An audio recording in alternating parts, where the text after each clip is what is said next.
이번 영상에서는 건축과 수학에 대해서 알아보겠습니다. 고대의 나무와 벽돌 기반의 건물에서 근대에는 철근 콘크리트를 사용하면서 건축이 아름다워졌습니다. 건축의 자본이 더해지면서 중력을 이기는 듯한 멋있는 건축이 많아졌습니다. 건축 디자인의 우아함과 세련된 외관 그리고 튼튼한 지지 등이 수학으로 굉장히 많이 얽혀 있습니다.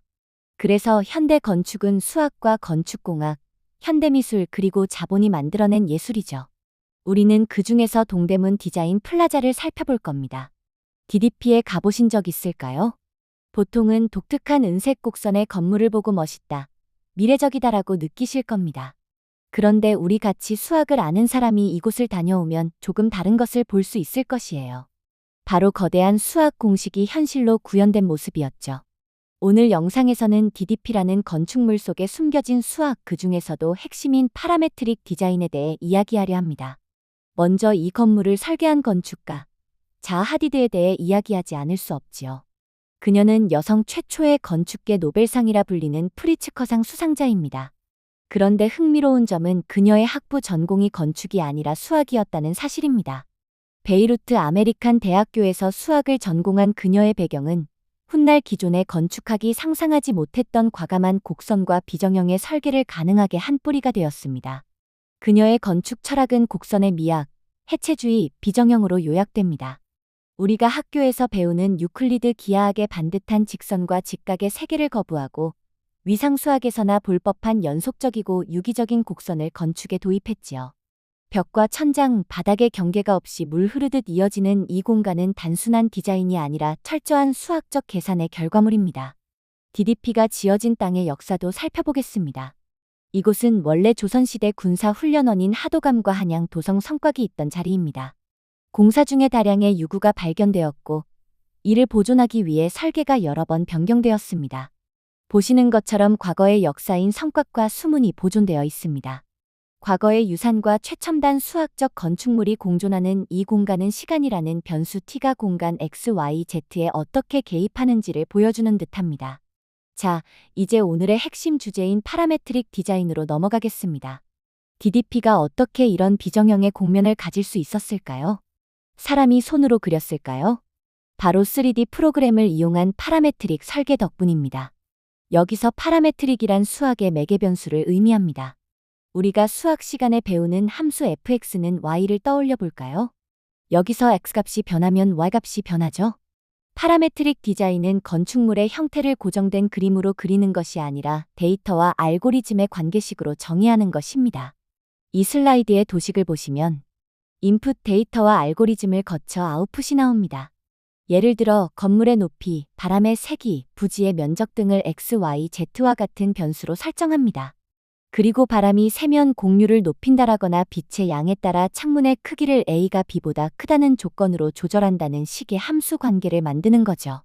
즉 DDP의 저 유려한 곡선은 디자이너의 감각적인 드로잉이 아니라 수많은 매개 변수들이 복잡한 알고리즘을 통과하며 도출해낸 함수의 그래프라고 볼 수 있습니다.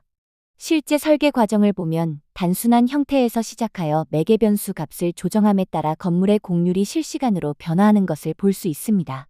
만약 전통적인 방식이었다면 수정할 때마다 도면을 새로 그려야 했겠지만 파라메트릭 디자인에서는 수식의 개수만 바꿔주면 건물 전체의 형상이 그에 맞춰 자동으로 최적화됩니다. 이것이 수학이 가진 효율성과 유연함입니다. 이러한 방식은 시공 과정에서도 오차를 줄여줍니다.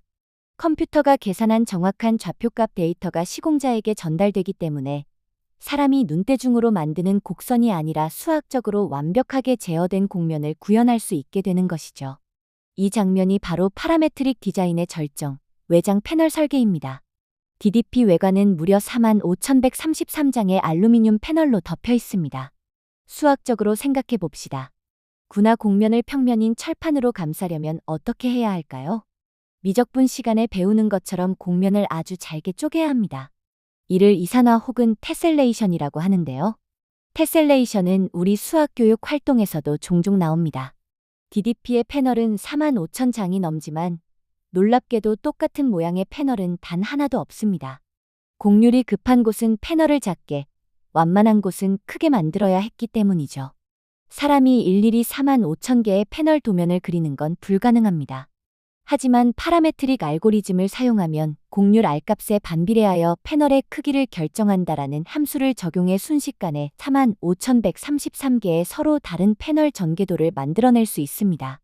결국 DDP의 외벽은 거대한 미분의 결과물인 셈입니다. 그렇다면 자하 하디드는 왜 굳이 이런 복잡한 고차 방정식과 컴퓨터 알고리즘을 동원해서 건물을 지었을까요? 단순히 기술력을 자랑하기 위해서였을까요? 그 답은 환유의 풍경이라는 디자인 컨셉에 있습니다. 보통 건축물은 벽, 기둥, 지붕이 명확하게 구분됩니다. 수학으로 보면 불연속적인 구간이 존재하는 셈이죠. 하지만 DDP는 다릅니다. DDP에서 어디가 벽이고 어디가 지붕인지 딱 잘라 말할 수 있어요. 공원을 걷다 보면 어느새 건물 지붕 위를 걷고 있고 다시 내려가면 내부 광장으로 이어집니다. 수학을 잘 아는 건축가는 수학의 연속성을 건축의 이런 실용적인 면으로 이용을 한 것이지요. 자하 하디드는 건축물이 주변 환경과 단절된 하나의 물체가 아니라 물이 흐르듯 주변의 공원, 역사적 유물 그리고 도시와 하나로 어우러지는 풍경이 되길 원했습니다. 이것을 수학적으로 표현하자면 완전한 연속성을 구현하고자 한 것입니다. 안과 밖, 위와 아래의 경계를 허물기 위해서는 기존의 직선 설계로는 불가능했습니다. 그래서 앞서 보여드린 파라메트릭 디자인이라는 수학적 도구를 이용해 끊어짐 없이 이어지는 이 곡면을 만들어낸 것입니다. 앞서 설명한 파라메트릭 디자인이 건물의 피부를 만든 것이라면 지금 보이는 이 복잡한 컬러풀한 모델은 건물의 뼈대입니다. 이건 그림이 아니라 실제 시공에 사용된 3차원 구조 해석 모델인데요. 겉보기엔 매끄러운 곡선이지만 그 내부를 들여다보면 수많은 직선 철골들이 기하학적인 그물망을 형성하고 있습니다. 이를 스페이스 프레임이라고 합니다. 뼈대 중에서도 가장 핵심인 메가 트러스 구조가 나옵니다. 여기서 주목해야 할 도형이 있어요. 바로 삼각형입니다. 여러분, 사각형 프레임은 힘을 가하면 평행사변형으로 찌그러지기 쉽습니다. 하지만 삼각형은 세 변의 길이가 변하지 않는 한 그 형태가 절대 변하지 않는 기하학적 강성을 가집니다. 기둥 없이 허공으로 뻗어나온 이 구조물은 얼핏 보면 불안정해 보이지만 실제로는 힘의 평형 상태입니다. 중력이 아래로 끌어당기는 힘화 메가 트러스가 내부에서 버티는 회전력이 시그마 F = 0이라는 평형 방정식을 이루고 있습니다. 이번 영상에서는 DDP의 건축 속 수학 파라메트릭에 대해 알아보았습니다. 수학은 항상 우리에게 도움을 주면서 우리를 아름답고 윤택하게 하고 있습니다.